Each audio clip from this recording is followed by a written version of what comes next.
Hello, I'm Karen Johnson and I'm here with Dr. Roger Cottrell and we're going to be discussing his film Dark Steam. Can you tell me about it, please? Okay, it's a TV long-form drama. It features Detective Inspector Lestrade from the Sherlock Holmes adventures in a alternative Edwardian Britain, circa 1912. Lestrade is under investigation for alleged malpractice. He's in trouble with Commander Heat of Special Branch, who wants to take over control of CID. He's been sent into the sticks on a punishment detail, where he gets to meet this woman, Sarah Pendragon, who claims that her son has been abducted, and the problem there being she's escaped from a mental institution. She has taken the boy away from his private boarding school without the father's permission, and everybody thinks she's murdered the boy. But Lestrade starts to think that there is something in her story. I'm actually a big Sherlock Holmes fan, so I'd be interested to know how you think the fans will respond to a science fiction series featuring Lestrade. Well, the first thing is, this is why we didn't feature Sherlock Holmes, because I too am a huge fan of Conan Doyle, and I thought it would be a bit presumptuous to sort of take the character of Sherlock Holmes and muck around with it. I mean, we've all seen the excellent Granada TV series with Jeremy Brett, and I don't think that can be, quite frankly, I don't think that can be beat in terms of an authentic representation of Conan Doyle's stories. So Lestrade isn't very carefully painted in the original Strand stories, and there was enough sort of space there, if you like, to sort of take Lestrade and develop him as his own character. So we're actually sort of like treating the Conan Doyle original material with a bit of respect in making Lestrade the protagonist. So how does Dark Steam compare with other steampunk offerings? Well, steampunk started in the 1980s, early 1990s with a science fiction novel by William Gibson and Bruce Sterling, two writers who I really admire their stuff, in which basically Babbage's steam computer, the analytical engine, was built in the 1850s, accelerating technology, but with the social structure of Victorian society still very much in place. What has tended to happen with steampunk as a genre is become very fantasy orientated. It's become very much about how the Victorians envisage the future. It's become like a very kind of H.G. Wells, Jules Verne orientated. What we wanted to do was to get back to the basics and say, yeah, what about the social consequences of this accelerated technology? What if the Balkan Wars were fought with land ironclads and Zeppelins dropping mustard gas, and if there was a massive influx of immigration into Britain, a huge streaming of refugees coming in from Eastern Europe?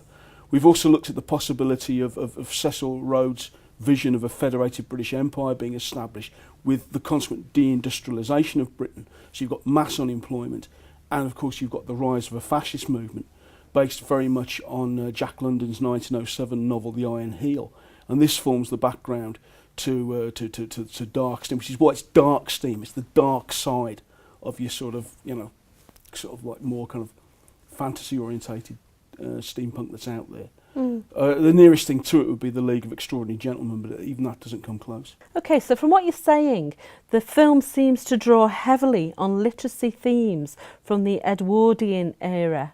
Is that right? Have I got that right? Very much so. Commander Heat, who becomes the main protagonist, obviously Moriarty is in this specific story, but he becomes, he becomes very much Lestrade's bête noire. He comes from Joseph Conrad's novel, The Secret Agent.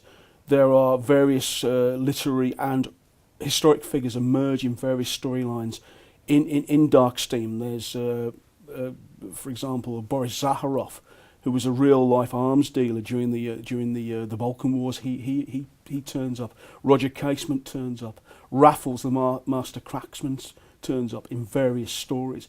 So yes, it draws very much on Edwardian literature and on my interest in Edwardian literature. So how central then to the theme and to the film is the romantic chemistry between Lestrade and Sarah? Absolutely, and it's another reason why we really couldn't have Sherlock Holmes as the protagonist, because everyone knows that Holmes comes over as quite kind of sexually ambiguous. We thought of making Watson the main character, but no, everyone's got this stereotypical idea of Watson as the bumbling fool from the Basil Rathbone stories. Lestrade is a bit of a tragic detective. We've made him a bit like almost like a kind of 1912 Inspector Morse, and he's always unlucky with women. I don't know where I got that idea from, but basically speaking, you know that as soon as Lestrade gets involved with some woman, there's going to be a problem. and this is the first story that sets that tone, very much so. So how strong an influence is M.N.R. James and Nigel Neal to your writing? Nigel Neal was, next to Troy Kennedy Martin, Nigel Neal is probably my favourite scriptwriter. I grew up as a kid watching Quatermass and the Pit and stuff on well, actually Stone Tape is slightly an influence on Dark Steam and Age of the Sex Olympics and going on to Beasts and the stuff that he later did for Ted Childs, like the final Quatermass with John Mills, the stuff he did with John Carpenter, the stuff that he did again for the Sharp series. Huge influence on me. He, of course, was influenced by M.N.R. James, who was an Edwardian writer of ghost stories. Wonderful film I saw when I was a kid called Curse of the Demon, made in 1957 with Dana Andrews, based on a novel called Casting of the Runes. Those novels are a huge influence on this particular series. So too is stuff like William Hope Hodgson, H.P. Lovecraft, all that kind of stuff, which of course Stephen Moffat has used in a lot of the more recent Doctor Who as a series as well. So yes, it's very much immersed in that. Okay, so I've got to ask, what is next for Lestrade? There's a lot for Lestrade. The proposed first TV series, each of these works out about 3 episodes. There's probably about, with the 3 stories that are already written, we're talking about 9. What happens in the second, without really revealing too much, there is a slight change in the second series where Lestrade ends up with amnesia in a mental hospital and is actually released or abducted by the Hellfire Club established by Francis Dashwood to track down some artefacts in a sort of supernatural based second series. But there's within the series we're talking about, there's an assassination attempt against King Leopold involving Roger Casement. There's one involving genetically modified vampires. There's a lot of really interesting stuff happening in this series. Its target audience would obviously be the kind of Doctor Who kind of audience, although he doesn't travel in time, he's stuck in this alternative history. It would be very much the kind of people who are into kind of Quatermass, the Nigel Neal stuff, and it would be, connoisseurs of Conan Doyle's stories. Joe, it all sounds really interesting, and thank you very much for your time. I'd really like to see some clips from the film. Is that possible? We have a trailer which you can look at now. Excellent. Okay, and thank you very much for your time, Dr. Cottrell. Thanks very much.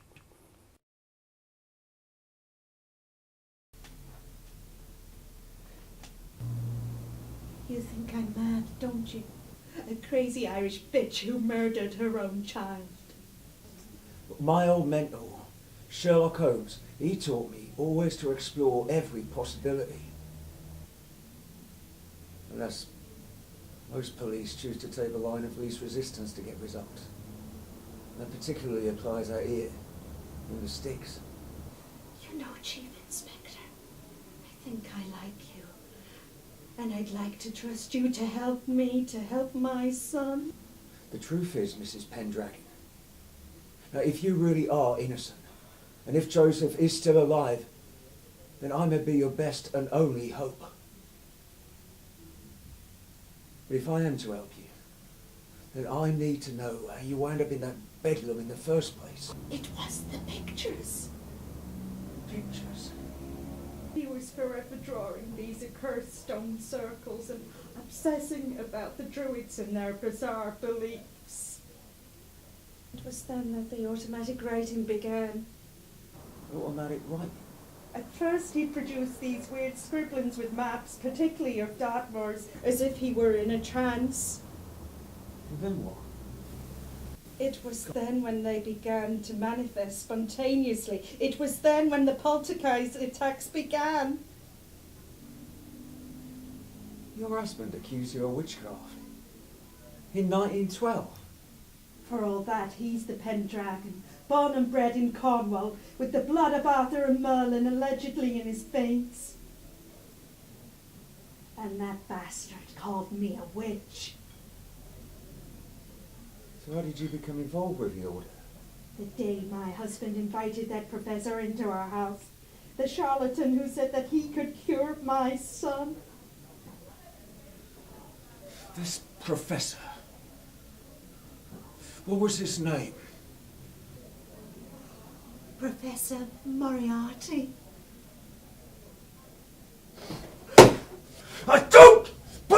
you.